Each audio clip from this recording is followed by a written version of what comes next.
Throughout history, voices of wisdom have risen against injustice, calling for peace, equality, and truth. Their words still echo today, guiding us through the chaos of our modern world. In this series of Wisdom from the Past, we listen to one of the most powerful voices for peace the world has ever known, Mahatma Gandhi. In a time of war, he preached nonviolence. In a world divided, he called for unity. In an age of greed, he urged simplicity. Mahatma Gandhi's words were not just for his time, but for all time. And today, they may be more important than ever. Like many historical figures, Gandhi's legacy is not without controversy. His views on race and gender have sparked important conversations and criticism. These complexities must be acknowledged. But this episode of Wisdom from the Past chooses to focus on what transformed the world, his philosophy of nonviolence, a belief so powerful it inspired generations, from Martin Luther King Jr. to countless peaceful movements across the globe. Gandhi's call for peace, truth, and resistance without hatred remains one of the most enduring legacies of the 20th century.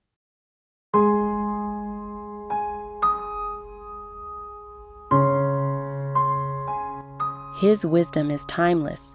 His lessons are urgent. This is Gandhi's voice on the challenges we still face today. The world today is filled with conflict, inequality, and division. But long ago, one man stood against oppression with nothing but the power of peace. Mahatma Gandhi. His voice echoes through history, and his words remain a guiding light for the struggles of today.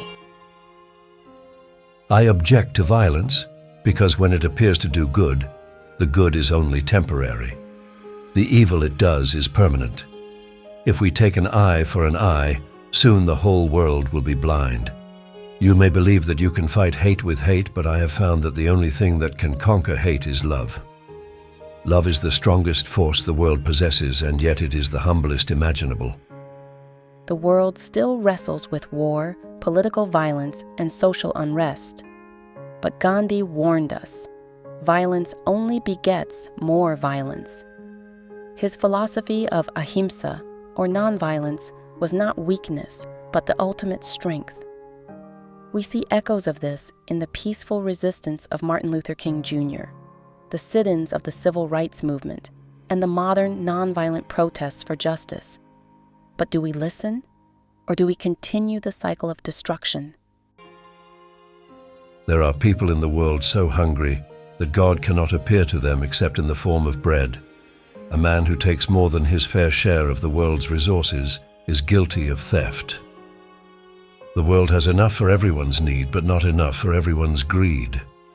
If we wish to see true progress, we must measure it not in the wealth of a few, but in the well-being of all.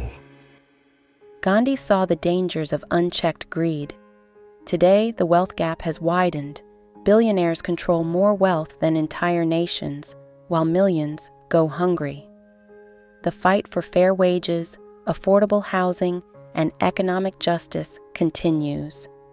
If Gandhi were here today, he would remind us that true progress is measured not by the wealth of the few, but by the well-being of the many.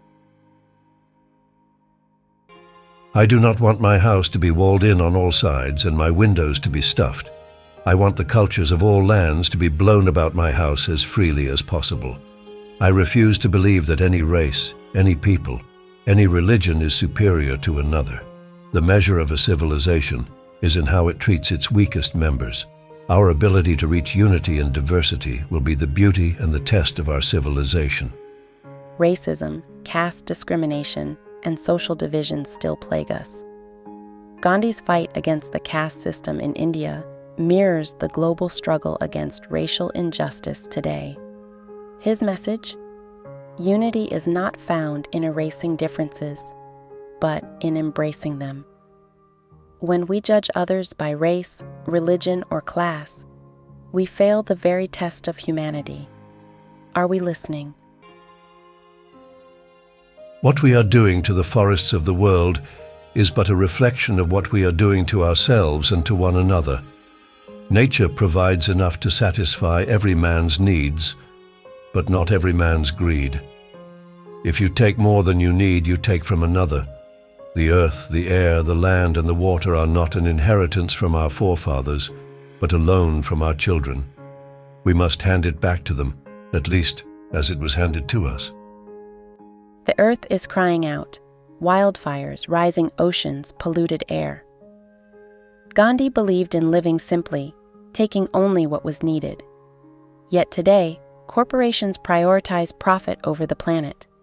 Climate activists stand in the streets demanding change. But how many of us take action?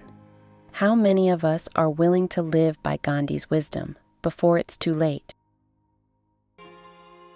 Many people, especially ignorant people, want to punish you for speaking the truth, for being correct, for being you. Never apologize for being correct, for being years ahead of your time. If you are right, you will be proven so. Even if you are a minority of one, the truth is the truth. To believe in something and not to live it is dishonest. We live in a time of misinformation, where lies spread faster than facts, and propaganda divides us. Gandhi's belief in satyagraha, or truth as resistance, is more vital now than ever. To stand for truth in a world of deception takes courage. Will we have that courage? You may never know what results come of your actions, but if you do nothing, there will be no result. It is not enough to wish for a better world. You must be the force that changes it. Be the change that you wish to see in the world. The best way to find yourself is to lose yourself in the service of others. In a world still plagued by injustice, Gandhi's wisdom is not just history, it is a call to action. Will we continue the cycle of greed, violence, and division? Or will we, as he urged, become the change? The answer lies not in the past, but in what we choose to do today. Subscribe for more voices that challenge the system and that speak truth to power. If you want more wisdom from voices of the past, watch this video next.